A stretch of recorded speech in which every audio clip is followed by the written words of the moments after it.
Rodesk est un réseau européen pour l'information des jeunes, de leurs familles et de ceux qui travaillent pour eux. L'objectif, c'est de permettre aux jeunes de connaître toutes les opportunités qui peuvent s'offrir à eux pour pouvoir vivre une expérience de mobilité. On essaye de détricoter un peu ses envies par rapport à ce qu'il vit, par rapport à son âge. Et en fonction de tout ça, on peut lui proposer un parcours qui lui permettra de partir en mobilité. Quand le dispositif existe, on le réoriente vers la structure la plus adaptée. S'il n'y a pas de dispositif, on va lui indiquer quels sont les bons plans, s'il existe des bourses. Tous ces petits détails qui permettront d'avoir une expérience réussie. Les atouts du réseau Rodesk, c'est d'avoir un maillage national mais aussi européen assez important, ce qui fait que quand on a une question qui concerne nos collègues polonais, j'ai les contacts avec mes collègues polonais qui eux pourront me donner la bonne réponse. L'idée vraiment c'est d'ouvrir les possibles pour que le jeune il soit en fait acteur de son choix. J'ai décidé de faire la volontariat dans un projet prodige parce que j'ai trouvé que c'est une mission qui va me faire découvrir la France,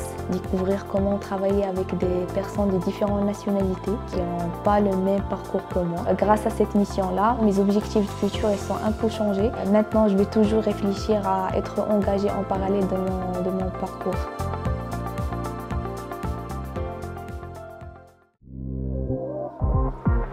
L'association Basic, donc c'est Basket Insa Club. On est chargé de gérer la vie associative du basket. On organise des événements spécifiques ouverts aux membres de l'AS, mais aussi des tournois ouverts à tous, comme la nuit du basket. Depuis l'année dernière, Basic organise le gros tournoi international de l'INSA Lyon, le TIL. C'est un tournoi qui accueille des équipes universitaires de partout en Europe, sur le campus de la Doua, pour la durée d'un week-end, afin de mêler sport, mais également mixité. Le format classique qu'on avait fait l'année précédente, qui était le 5 contre 5, qui avait très bien marché.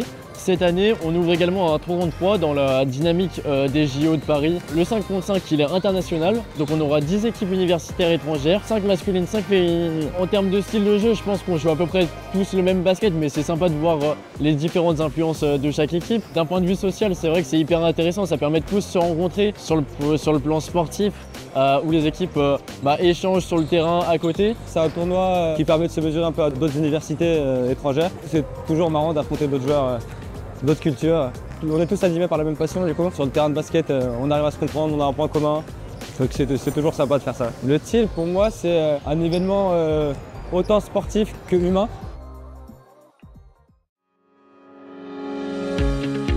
L'Institut Cervantes est une institution qui appartient à l'État espagnol, dont la mission c'est de diffuser la langue et la culture de tous les pays qui parlent l'espagnol au monde. C'est vraiment un endroit qu'on veut offrir comme un endroit de convivialité, de venir parler l'espagnol, pratiquer l'espagnol, rencontrer des gens qui parlent l'espagnol. On a des cours de langue dans le cadre européen de référence des langues, dans tous les niveaux.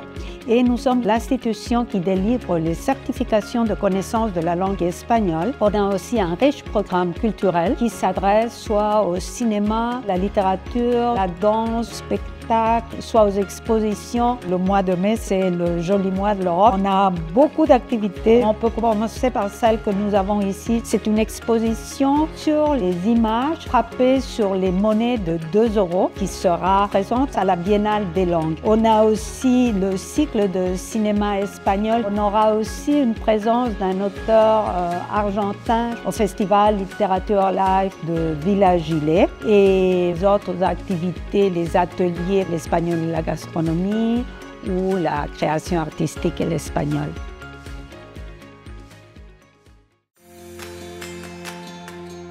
Thalia, c'est une compagnie axée sur le multiculturel, les langues au plateau, mais en particulier avec l'allemand. Tout le pari, c'est de rendre la langue allemande accessible à un tout public. La pièce, c'est une histoire d'amitié entre deux jeunes.